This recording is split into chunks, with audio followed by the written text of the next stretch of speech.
एक मित्र ने प्रश्न पूछा है कि संपूर्ण साधना का राज है डिसआइडेंटिफिकेशन और तदात्म को तोड़ना। चेतना तदात्म कर लिया है शरीर से, चेतना तदात्म कर लिया है मन से, चेतना तदात्म कर लिया है भाव से। इसको छानना है, अलगाव, शुद्ध चैतन्य ही बच जाए। तो हम बहुत सारे विधियों में तदात्म भाव पर काम करते हैं। जैसे विज्ञान भैरव तंत्र में बहुत सारे ऐसे सूत्र हैं जहाँ शिव देवी पार्वती से कह रहे हैं कि फूल के साथ आइडेंटिफिकेशन कर लो, फूल ही हो जाओ, या अपने प्रेमिका को देखो प्रेम से और उन पर पूरा अपना ध्यान का फोकस करो और प्रेम का ही रह जाए। ये भी तो एक तदात्म होने की कला है। ध्यान में बहुत सारे विधियां जो है हमें तदात्म होने के कला को, आर्ट को सिखाता है। तो ये तदात्म क्या है? अभी जो हमारा तदात्म है वो अचेतन है, सचेतन नहीं है, चैतन्य नहीं है।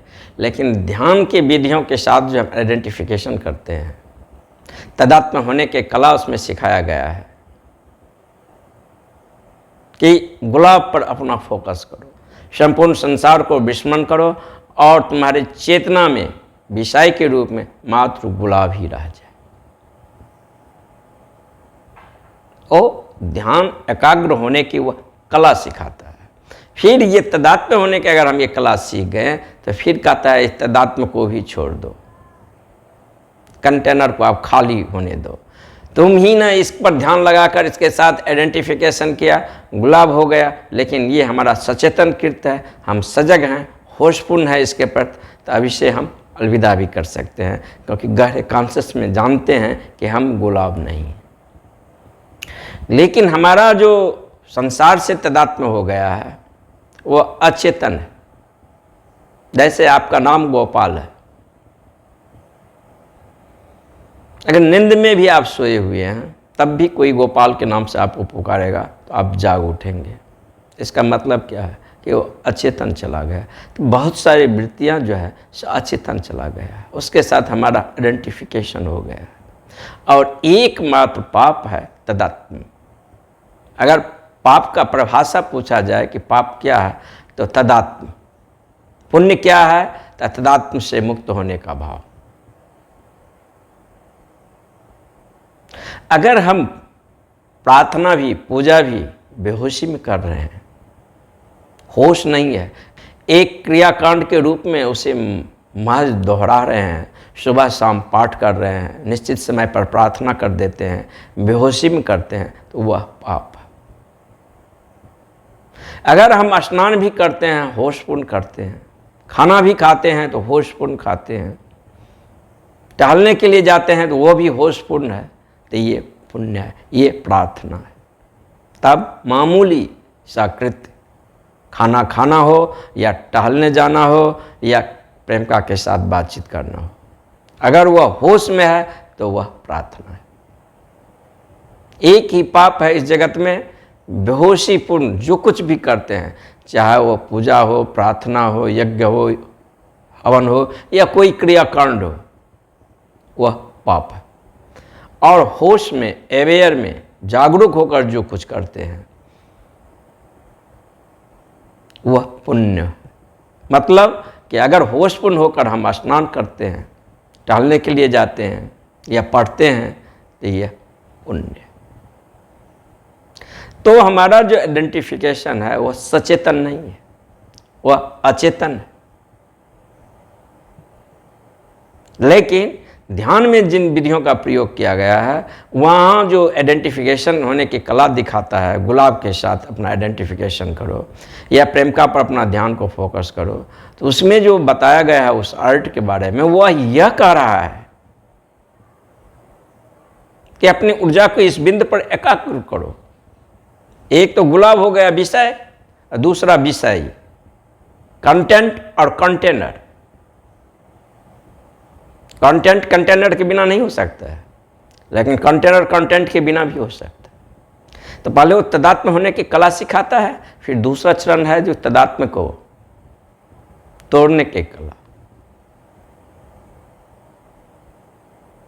हिंदू देवी को पूजा करते हैं या कृष्ण को कृष्णाष्टमी में पूजा करते हैं, पहले मूर्तियां बनाते हैं, मूर्ति के साथ आइडेंटिफिकेशन करते हैं, बड़ी राग के साथ गीत गाते हैं, भजन गाते हैं, नाचते हैं उस मूर्ति के सामने, सर झुकाते हैं, फिर उस मूर्ति को विसर्जन करते हैं।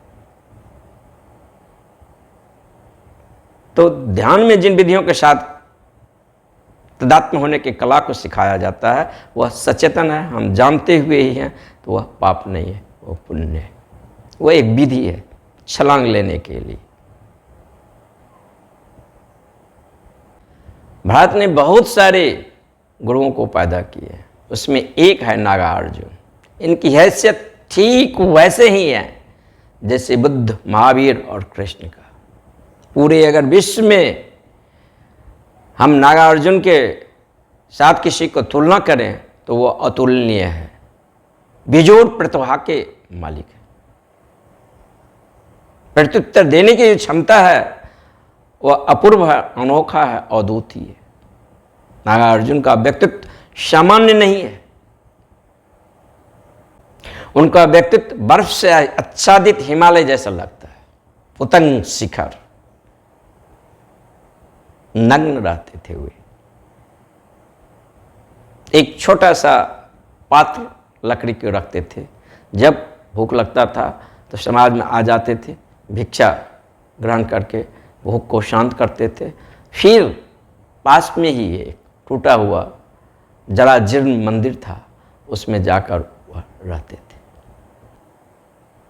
एक दिन नागार्जुन भिक्षा मांगने के लिए नगर आ रहे थे। उस राज्य के जो रानी थे वह अपनी खिड़की से नागार्जुन को देख रहे थे। नागार्जुन का जो चाल था, उनके आसपास एक आभा था, नग्न ही था, कोई विशिष्ट कपड़ा धारण नहीं किया था, लेकिन उनके आसपास जो एक आलोक था, एक जो चेहरा पर दिव्य कांति था, यह देखकर रानी मोहित हो गया। रानी को मोहित करने के लिए पूरा राजभवन था, ऐश्वर्य का पूरा साधन था, लेकिन एक मामूली भिक्षु पर रानी मोहित हो गई। इनसे बहुत लगाव था, बहुत प्यार करते थे, बहुत सम्मान करते थे, बहुत आदर करता था। रानी ने एक छोटा सा भिक्षा पात्र बनाया था सोने का, उसमें हीरे मणि को जरी करके चारों ओर बैठाया गया था, और वह नागार्जुन को भेंट दिया और कहा कि आप अपना ये जो लकड़ी का भिक्षा पात्र है, इसे आप मुझे वापस कर दें। नागार्जुन एक बार नानुच नहीं कहा। रानी के मन में थोड़ा शंका हो गया। शंका ये होगा कि एक बार भी तो नानुच करता कि मैं एक भिक्षुक, मैं ये सोने का भिक्षा पात्र लेकर क्या करूँगा, ये मेरे जरूरी नहीं है। रानी की अपेक्षा था एक दो बार नानुच करता, तर्क देता, दलील देता, लेकिन रानी को इस मनोविज्ञान से परिचित नहीं था। जो व्यक्ति तर्क देता है, दलील देता है, तो उसका चेहरा कुछ और होता है, भीतर कुछ और होता है। लेकिन जो सम्यक जीवन जीता है वह तर्क और दलील नहीं देता है, वो डूइंग के अस्तित्व में नहीं है, वो हैपनिंग के अस्तित्व में है।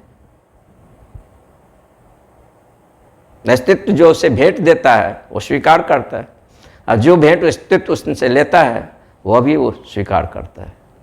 रानी को तो अपना व्यक्तित्व रानी ही दिखता है, लेकिन रानी में भी उसे वो ब्रह्म दिख रहा है। लेकिन रानी के मन में ये संशय उठा। भिक्षा पात्र लेकर नागार्जुन चले गए। रास्ते में एक चोर मिला, कहा कि नंग धरंगा आदमी, सोने का भिक्षा पात्र, इस पर हीरे जवाहरात का जरी किया हुआ है, ये क्या करेगा?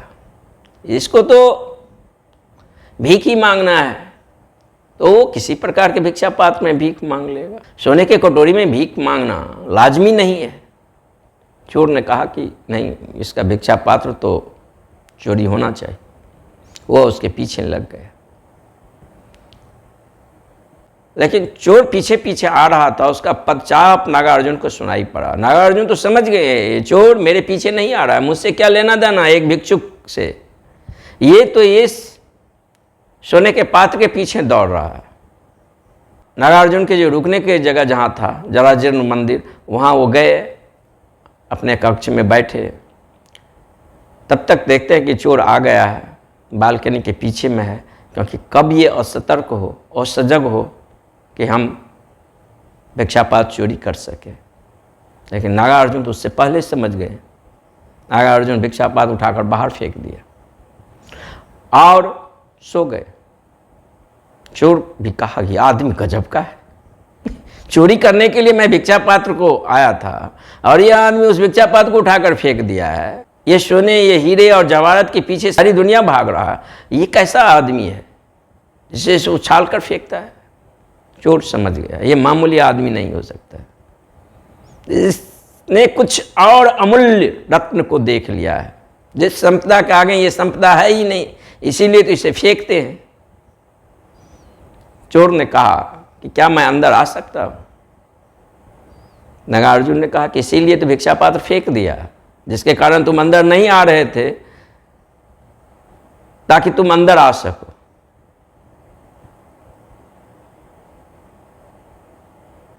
चोर अंदर आ गया और नागार्जुन को प्रणाम किया, कहा कि मैं बहुत सारे आदमियों को देखा हूं, एक से एक धनपति को देखा हूं, एक से एक शक्तिवान को देखा हूं, लेकिन हमेशा भयभीत, शंकित, उसके चेहरे पे एक मुस्कुराहट नहीं दिखा है। वस्तु को पकड़ने की दौड़ है। सबके भीतर देखते हैं कि चोर बैठा हुआ है, लेकिन आपके पास है तो कुछ नहीं। एक भिक्षा पात्र आपको भेंट दिया गया था सोने का, उसे भी उठाकर ऐसे फेंक दिए जैसे लोग कचरा भी नहीं फेंकते। क्या है वो कला? कौन से कला आप जान गए हैं? कौन दिव्यता के द्वार में आप प्रवेश किए हैं जिससे आपका आभा मंडित हो रहा है? किस लोक का कांति आपके चेहरा पर है? किस सूरज के आलोक में आपका चेहरा महामंडित हो रहा है? आप मुझे राज बताएं, ये जीने की कला को मैं भी जीना चाहता हूं। ऐसी मस्त चाल, ऐसे मस्त होकर जीना ही तो जीना है। मैं बहुत सारे गुरुओं को भी पास गया, लेकिन उन सबने यही कहा कि पहले चोरी छोड़ो, सद्विचार करो, अच्छे आचरण करो, तब मैं तुम्हें ध्यान की दीक्षा दूंगा। नागार्जुन ने कहा कि गुरु नकली थे, उसे स्वयं ध्यान के पता नहीं था, तो ध्यान के क्या खाक शिक्षा देंगे। मैं तुम्हें ये नहीं कहता कि तुम चोरी छोड़ो, तुम ब्रह्मचर्य को साधो। मैं तुमसे कहता हूं कि तुम ध्यान करो, चोरी छूट जाएगा, ब्रह्मचर्य सध जाएगा। एक आदमी आता है, कहता है कि मैं अंधेरा से परेशान हूं, क्या करूं? अब उसको जो कोई समाधान देगा वो तो गलत देगा। जो भी उसको समाधान अगर दिया जाएगा दार्शनिक अर्थों में, सब मूर्खता से भरा होगा। अंधेरा से वह परेशान है, एक दिया हाथ में डाल दो, दिया के उपस्थित होते ही अंधेरा तो विदा हो जाता है। अंधेरा तो अनुपस्थित है प्रकाश के। अगर हमारे आसपास समझ नहीं है, ज्ञान नहीं है, अज्ञान में हम भटक रहे हैं, इसके लिए कोई शास्त्र काम नहीं आएगा, इसके लिए उपदेश काम नहीं आएगा। रोशनी नहीं है चेतना के, चेतना में वो रोशनी पैदा करो, वो रोशनी पैदा होगा ध्यान से। ध्यान के दिया जब भीतर जलता है, तब मन में जितने असद विचार हैं, ईर्ष्या का, द्वेष का, क्रोध का, चोरी का, सारा विदा हो जाता है। और जो शुभ विचार है वह महिमा मंडित होते हैं, वह और बढ़ता है। तो ध्यान ही क्या, जिसकी मौजूदगी मात्र से यह असद विचार विदा न हो जाए चित्त से। चोर ने कहा कि आपके बात तो मौजू बैठता है, आपके बोलने में भी एक अंदाज है, आपकी आवाज में संशय नहीं है। बताइए कौन सा विधि है, उस विधि को मैं करूंगा। और आप कह रहे हैं कि चोरी छोड़ना ही नहीं है, चोरी मजे से करो। चोरी तो सही में मैं नहीं छोड़ना चाहता हूं, एक ही आजीविका का साधन है। अब महाचोर की यहाँ मैं चोरी करता हूँ, जो सभी को चोरी करता है उसके यहाँ मैं चोरी जाकर करता हूँ, तो बुराई भी नहीं है। नागार्जुन ने कहा कि मुझे तुम्हारे चोरी से मतलब ही नहीं है, तू चोरी कर लेकिन सजग होकर कर, होश से कर, जागरूक होकर कर। यही एक विधि है। ध्यान की जितने सारी विधियां हैं, अगर उसका जो कुछ सार है तो एक ही है, जो कुछ भी करो होश से करो, जागरूक होकर करो, सजग होकर करो, वही मुक्ति है। नागार्जुन ने कहा कि 15 दिन तुम मात सजग होकर चोरी करो, होश के साथ करना, अवेयरनेस के साथ करना, सेंध मारना लेकिन होशपूर्ण, तिजोरी में से हीरे जवाहरात को निकालना लेकिन होशपूर्ण सजग होकर निकाल। वो चोर तो चला गया, लेकिन 3 दिन के ही बाद वापस आ गया। नागार्जुन ने कहा कि तुम्हें 15 दिन के बाद बोले थे, लेकिन चोर का 15 दिन कहाँ लगता है समय। होश के साथ चोरी हो ही नहीं सकता, होश के साथ मैं झूठ बोल ही नहीं सकता, होश के साथ बुराई पैदा हो ही नहीं सकता। सारा बुराई जो पैदा होता है अंधकार में होता है, बेहोशी में होता है। सारी आइडेंटिफिकेशन जो है बेहोशी के कारण, होश के साथ ये सब विदा हो जाता है। अब मुश्किल से मैं राजमहल में सेंध मारा था, तिजोरी के पास भी पहुंच गया था, तिजोरी खोल भी लिया था, अब हीरे जवाहरात उसमें से निकालता, लेकिन इतनी सजगता था, होश था कि निकाल ना सका, वापस आ गए। ये दोनों काम एक साथ नहीं हो सकता है, होश भी और चोरी एक साथ नहीं हो सकता है। आपने मुझे फंसा दिया। नागार्जुन ने कहा कि मैंने तुझे नहीं फंसाया, अब तू समझ ले, तुम्हें चोरी करना है कि होश से जीना है।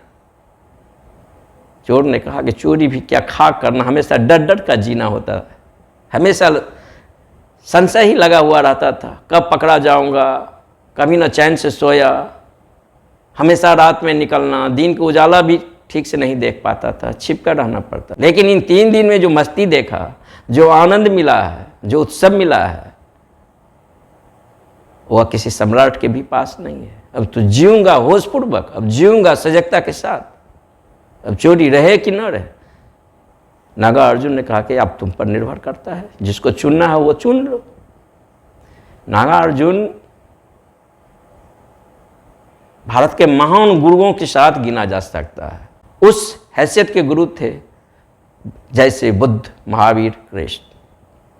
इनकी प्रतिभा बेजोड़ था, अतुलनीय था, पूरा विश्व में इनके प्रतिभा के समान दूसरा नहीं था। इनके प्रत्युत्तर देने की क्षमता जो है अपूर्व था, अनोखा था, अद्वितीय व्यक्ति थे। तो ध्यान की विधि में भी आइडेंटिफिकेशन होने के कला को सिखाया जाता है, लेकिन सचेतन, वो हम जानते हुए ही है। लेकिन आइडेंटिफिकेशन हम हैं, तदात्म में हम हैं, वह अचेतन है। उसको तोड़ने के लिए हमें इसको अभ्यास कराया जाता है, ताकि हम उस आर्ट को समझ सकें कि हमारा आइडेंटिफिकेशन कैसे हो गया है, ऐसे हम कैसे विसर्जित करें। मूर्ति बनाना भी है और मूर्ति को विसर्जन करना है, यही तो कला है। क्योंकि हमारा जो भी लैंग्वेज है सब आकार में है, स्थूल से होकर जाता है। हमारी दृष्टि इतनी पैना नहीं है जब निराकार को झांक सके। छलांग लेने के लिए तो आकार से ही यात्रा करना पड़ेगा ना। यात्री जहां है वहीं से तो यात्रा हो सकता है, जहां हम नहीं हैं वहां से यात्रा तो नहीं हो सकता है। इसीलिए ध्यान के विधियों में बहुत सारे ऐसे कला को सिखाया जाता है, वहाँ आइडेंटिफिकेशन के लिए बहुत सारे कलाओं को सिखाया जाता है, कैसे हम अपना आइडेंटिफिकेशन करें। लेकिन यह सचेतन है।